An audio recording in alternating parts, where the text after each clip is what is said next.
Hello everyone, this is Abu Tahir from Carevale Rehabilitation Services. Today I am happy to introduce you Mr. Joran Valles. He is the co-founder and CEO of Ugani Prosthetics and Orthotics, and Joran himself electromechanical engineer, studied from Belgium.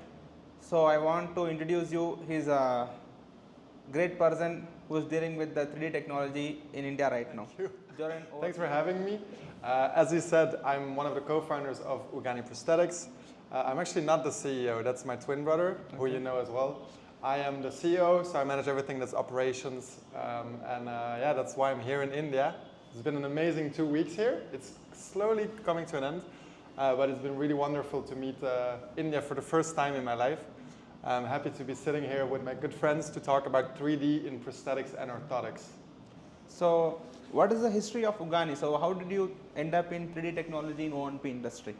I was not at all in the piano industry. I was surfing in Australia, but my brother, he was working in Congo, in Kinshasa, and was doing some work with hydroelectric power plants to be remote. And in Kinshasa, he saw in front of a church a lot of people sitting without prosthetics, and in a low-income country like DRC, people are sitting in the mud. They don't have any aid whatsoever. And he called a few friends, and the conclusion was very quickly that this was very weird, because we all know the stories of some major NGOs, charities receiving a lot of money to solve this problem, and we saw that there's a big lag between what is being told and what is happening on the terrain. So then 2 months later, we started a company with a focus of really bringing high quality prosthetics to the people who need it globally. And very quickly we decided to investigate the way of 3D printing, because it was an upcoming technology back then. It was in 2019, just during COVID. And so this technology was really starting. It wasn't really good yet. It was very expensive for the quality you got out of it, but we saw the potential and decided to keep pushing 3D, and that's how we started up, very small, in some African countries, doing some R&D in Belgium with some prosthetists and some engineers. We made a few prototypes. And very quickly had a good first product that we then decided to launch. And then after trying different models, we knew our technology was good, but it's very hard. In the piano industry, it's not only about the product, it's how you bring it to the patients and how you bring it to your partners across the world. And so we very soon decided to switch from a purely selling prosthetics model to basically empower our partners in the world. And that's the model we're following today, where we mainly search strong partners like Carevale, who know the local market, they know the industry, they know the patients, they speak the local language, they know how to treat with the government, with different projects. I don't know, I have no idea about India. And like that, we find people across the world who really miss sometimes some tools to really make the difference and the impact they want to make. And we assist them with this technology to be creating the most impact possible. Right, good. It's nice to hear that. You're empowering people's lives throughout your dedication services. Yes. So can you explain to our viewers in basic terms what is 3D printing, how the 3D printing is implementing on O&P industry? So 3D printing as a whole, there's a lot of different categories in 3D printing, different technologies, but as a whole, you basically add layers of any material on top of each other to create a custom shape, and that can be done using different technologies. But you can 3D print wood, you can 3D print a house, concrete, plastics, metal. SpaceX is using it for rockets. So there's a lot of technologies, and most of them are not very usable for piano. So it's only a certain amount of them that are really practical. And so basically you use machines to build a custom model. And so first of all, for using 3D in the piano industry, you always start with a scan or with a measurement. So you make a digital model of your patient.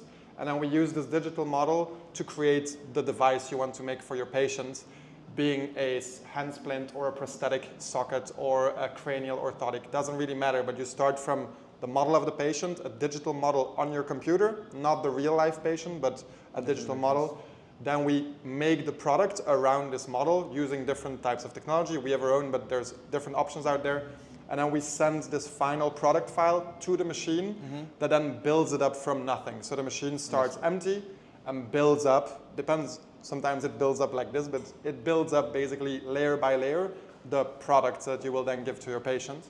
And that is very broadly speaking how 3D printing works. Okay, you mean to say that it's a technology where there's a layer by layer of Yes. filaments or plastics comes together and make a product. Yes. It's quite fascinating. So, on how this is going to impactful on prosthetic patients? That's a more curious because patient used to ask, what is the conventional technology? We used to take cast in plaster of Paris. Then sometime we do some most advanced technology called direct sockets. So how how you can differentiate your technology with the conventional technology? I think there's a lot of advantages, and like with every technology, there's shortcomings as well. So it's not the solution to solve everything, but in a lot of cases, 3D brings the tools you need to make your device. The first big advantage is that your patient contact, physical touching, is way less. As we take a 3D scan, there's way less touching, which in some cultures, which for example, Muslim ladies can be a problem. As the piano industry is still dominated by male pianos, it can really be a barrier as well with touching children, can be painful. And so first for a patient, it's much nicer to just have someone take a scan of your limb or of your head or of your shoulder or whatever, instead of having someone really touch everything and start to apply pressure. And then secondly, for the patient, the delivery time in general is much faster. This really depends on the technology. But in general, your turnover time can be within 24 hours, 48 hours. You can provide the device to the patient. So that's a big advantage for patient care. And then really depending on the technology, the fit in general will be at least as good and in many cases better because it is standardized. So when we do traditional manufacturing, we use plaster, which really depends on the skills of the piano. And a piano can be tired, a piano can have had like I don't know, something might have happened the day before and they have a bad day and maybe they make a bad modification or they apply too much pressure. When you use software, it's always the same as it's parametrical. And so this model, once you know that you need to apply 3 millimeters pressure on this area or 2 millimeters pressure on that area. When you do it by hand, you might be pushing 2.5 instead of 3 or 3.2. It's never accurate. While with 3D, once you know how to use certain parameters, if you keep repeating this, once you found your sweet spot, you basically almost never have failed fittings anymore. So after a while, it depends on your skills as a piano and in the digital world, but most of the pianos we work with have, of course, a very steep learning curve, and then once they know how to use the software, they have an almost 100% first-time fitting rate. So that, of course, lowers the burden for the patient as they only have to come back one time in general. Okay. So as you mentioned about the rectification process, so can you tell about the scanning? Because the scanning process is more crucial for the exact precision of the fit. So how does it going to impact on the comfort of the socket? Scanning is the start. That's the most critical part. Some softwares allow you to take measurements, but generally speaking, they would be less accurate than when you use a scan. And so the scan, if your scan is bad, it's going to be very hard to later on make a perfect fit socket or prosthetic or orthotic device. And so we use the iPhone for scanning, but there's a lot of scanners out there ranging from $100 to $10,000, $20,000, $30,000. In general, there's a balance to find. You don't need to have 0.0000001 mil accuracy for a prosthetic. But of course, if the quality is low, you will get a bad device. So it's a bit of a trade-off. We use the iPhone as it's very simple. It's handheld. You always have it in your pocket. It's always charged. You don't need to drag anything around. You don't need your computer, no cables. It's very practical. And then we just take a simple scan of a patient. It's a 10 seconds job, just to go around, very easy for the patient. And you already make sure that everything you need to know about the patient is marked down. So many pianos think that all of this technology will take over the job of the piano, and there's really not in the near future, and I think it's going to take a heck of a long time before that will actually happen. The piano still needs to apply all his or her medical knowledge on this patient's file. So you make your markings, you mark your colors, you still feel the patient, you know if the distal end is a painful one, you know if there's a bony protrusion. And that is a thing that will take a long time before that gets fully automated. And you still need to feel it and make sure that you have it. So in our procedure, you first assess your patient, you mark all your markings that you need, your trim line, your pressure points, your depressurization zones, and only then you take a scan. So all this data of areas where you need to make modifications is saved in the scan that we can then use on the computer to make a perfect fit model. So you mean to say that there is a human error can happen even with the manual modification in Yes. 3D also, but we need to minimize the error, Yes. they're doing exact precision of measurements and Exactly. okay. So what about the alignment recommendation? Because the alignment plays a major role in prosthetic fitments. So some of our patients keep asking us the process is too heavy, there is improper alignment. So how we can overcome those alignment issues with the 3D technology? So alignment is just like with traditional manufacturing. You would also use your bench alignment and then your practical, your real life alignment. Yes. So it's not a magic button you click and then everything is aligned properly. Again, because the software doesn't really feel where the bones are. You still need to assist to really make it happen. But when you take your assessment, you will already on the patient's stump, for example, already mark your alignment lines. Using a laser or a plumb line, you can already mark your flexion and your abduction, make sure that everything is captured in the scan, and then on the software it's very easy to follow these drawings and to actually, again, visually, it's always visual. And if you want to reach 14 degrees and you make it 14.1 degrees, it's not the end of the world, right? There is some margin for error, Yes. but in the software you can already get very close to your needed flexion or your correction for alignments. And then we print it, and then afterwards, of course, there is still the real world alignment. So when we get the socket out, we will have our 8 degrees of flexion, for example. It might be that when we fit the patient, there's still needs for some adjustment, but that is just like with real life, with traditional manufacturing. You have your pyramids, you can make them without any difference in the procedure. Okay, so this is some questions about, we have patient ask us, some abroad patient who travel us, because the 3D technology is upcoming technology in global O&P industry. They have come across some poor material technology where the socket breakage Yes. and too heaviness, discomfort. So what is your call, how this technology and your technology will help us? So that is indeed one of the dangers. 3D has been implemented quite badly in the past by other players, and we have made mistakes. We haven't had patients with breaking. We really wouldn't want that to happen. But we know of a lot of companies that, in their research, kind of skip the research and just go for it. And that's sadly what we see, because the technology of 3D printing seems so easy. Anyone can just buy a printer. Like it's not that expensive. You can just be a piano and be like, I'll just buy a printer and try it. But that, of course, is extremely dangerous. You don't want a prosthetic to break. You don't want to take the risk. And so we strongly recommend any piano workshop to work with certified prosthetic companies that actually did the testing just like us. We're not the only ones. There's other companies out there. Yes. But it's a message. I have had discussions with other players that I know didn't do the proper testing. So there's a whole bunch of standards made by the ISO certification bureau together with the ISPO, and you need to follow them. There's a reason they exist. They are to protect the patient. Yes. And so we followed all these procedures. We do the static testing, we do the dynamic testing. There's a whole bunch of robots pushing on the prosthetic, jamming on it, breaking it, walking with it. And so we did all these tests to make sure that our prosthetics reach the 3 million cycles that are mandatory for your ISO certification. Yes. It's very crucial to work with companies that have done that. And I think too many companies, or it's too easy to not do it. It is expensive, of course. It takes a long time to do all these tests. And so a lot of companies just skip this and right out of the R&D phase, without doing proper testing, go into selling the product. And then we get a backlash. And I think it's one of the dangers. I know some P&Os that already told me that they don't believe in 3D anymore because they've seen too many negative examples. And it's really a danger we, as a company as well, are very aware of, and we really try to avoid it by doing all the testing. It's a non-negotiable for us to do this. It's not one of the things where we will save costs on. That is clearly not. And so all our devices have been tested with millions of cycles with independent research institutions doing it. It's not, if I do the test, of course it's going to be perfect, right? I will write the paper, of course it's going to be good. You need to make your socket, your prosthetic, give it to an independent institution. There's a lot all over the world, also in India.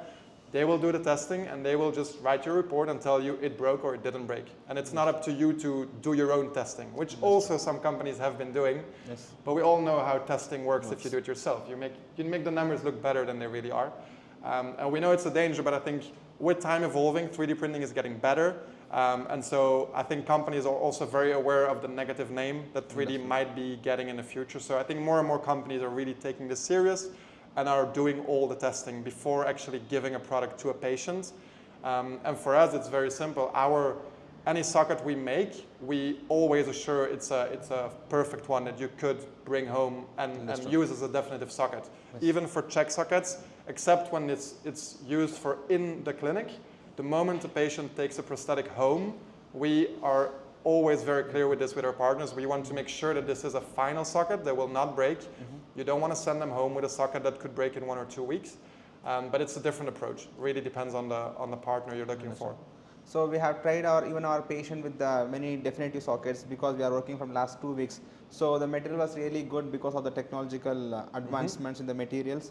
So the patients are quite happy. I hope from so. our side, right? So it's nice. Yeah, we have, most patients are very, very happy. Okay. It's rare that we have a patient that isn't very happy. I think it's not really the technology. We try to work with professional pianos who know what they're doing, and it's a combination of both. If we would work with low quality pianos, the technology wouldn't, like if you make a bad prosthetic, the patient won't be happy, right? So it's a lot about the prosthetists, how they do their work, and then they use a different technology, but I'm quite sure that if they would have used carbon lamination, the patient would have also been happy, right? But for 3D, our results are extremely good. We have a 4.7 on 5 rating when we do testing amongst our patients. We have more than 1,000 patients walking. All feedback has been extremely positive. They're extremely durable. We have patients using our sockets in the desert in Africa, working there in the heat, and it works perfectly. We have patients, recently a patient went skiing in the Alps in Europe. It's sub-zero temperatures, very active lifestyle, no issue. We have farmers, motorbike drivers who really actively use this prosthetic, and the results are extremely, or very, very positive so far. Because the material is so reliable and yes, affordability is the main concern over here. Absolutely, absolutely. Okay. So what is the success story of your patients? Like, you have any particular patient who is doing all the activities? We have a Paralympian in Kenya. Okay. He's quite a successful guy. We have a few patients that we helped with, but in general, for us, the largest success stories is when a prosthetic does more than just enable walking again. So it's our core has always been to make an impact in these people's lives, not only with the prosthetic, but with the empowerment that it gives the patient. So a patient can return to school, can return to work, can provide for the family again. And so if you ask me about success stories, the patient skiing or like snowboarding or skiing in the mountains, amazing. I'm very happy with that. But this guy was gonna ski also with a prosthetic from another company. It wouldn't really have made a difference. But with this technology, we managed to lower the price drastically for patients in Congo and in Kenya and in South Africa, for example. And there we have some cases where patients were capable of sending their children to university because they could save the money of a prosthetic. We have patients who became motorbike drivers again. They couldn't drive before. They couldn't afford a prosthetic. Thanks to our drastic drop in price. Like in Kenya, we're talking literally 7 or 8 times cheaper than anyone else in the market. And so they got a job again. They didn't get a job again, but they managed to drive a bike again, became an Uber driver, motorbike, and so could provide for their family again. And that is the kind of stories that we would consider the big success ones. Okay. But then apart from that, we have people surfing, scuba diving. All of these stories are amazing as well. Nice. Like it's really nice to see. It's waterproof. We have children playing football with them. Okay. It doesn't matter. Like any age we do. A lot of companies only make for adults. We do pediatrics as well. It really doesn't matter what the story is. So irrespective of any age group, they can use this kind of socket. Anyone, yes. The weight limit is not a constraint. Absolutely. And you know the sockets, so they're very, very light. It's I don't know if it's exactly, but it's comparable to your carbon or your glass fiber lamination weight compared to other 3D printing companies. Most of them are way more heavy, and it's I think it really encumbers the patient in their daily movement, mentally as well. Having a heavy prosthetic really blocks you in your activity. Yes. So I think it's one of the big advantages. They are very light and they have a certain flexibility. And flexibility is a thing that the piano industry, we have the feeling that 20, 30 years ago, the whole piano industry moved away from flexibility, went to very hard materials like carbon and fiberglass, and everyone really liked hard. Yes. But now we see more and more startups and companies, also in the USA, also in Europe, offering very flexible sockets and making it innovation. And it's just going back to where we were 30 years ago. I really like what they do, because we also bring this, but yeah, we use polypropylene. Polypropylene has been around for 60 years, 70 years. The delivery method is different, but the plastic that we use it's a very old material that, yeah, if it's good, we can just keep using it, of course. Yes, even we have seen this socket, the patient is 70 kg, the walking in 300 grams of socket. So Yes. durable, so light in weight, so it's very hard. So what's your comment on this socket? 300 grams is very nice, man. I like it. Yes, and the I output wouldn't be talking about it if I didn't like it. Eh? No, absolutely. But this is great, no? Because even 100 grams inner socket and 200 gram outer socket, Yeah. it makes big difference for many. The total process will be like in kg or kg 200 grams. Yes. That's a big. It makes a big impact on the patient lives. Absolutely. Weight is very important. There's a lot of other factors, but in general, patients like the style they had before, and they like using certain connectors, certain liners, pin locks, vacuum. So we really try to incorporate every different option, every possible option for the patient. Make sure that if a patient likes a certain brand of vacuum sealants, that you can integrate it in our 3D printed prosthetics. If a certain patient really likes the pin lock from this company, we would be very happy to assist and make sure that this patient can use the products that they really like, have a very lightweight socket that they can use anywhere. It's not a socket that you only use for walking in your home. It's a socket you can use for at home, use for doing sports. You can run 10K with it, it doesn't really matter. So it's a very versatile socket that can be used in a lot of different contexts. And there's question from audience, please do ask. So thank you, Joran. Nice Thank you, talking man. to you. Yes, nice Shall be talking to you on too. board to here. Thank you so much. Thank you.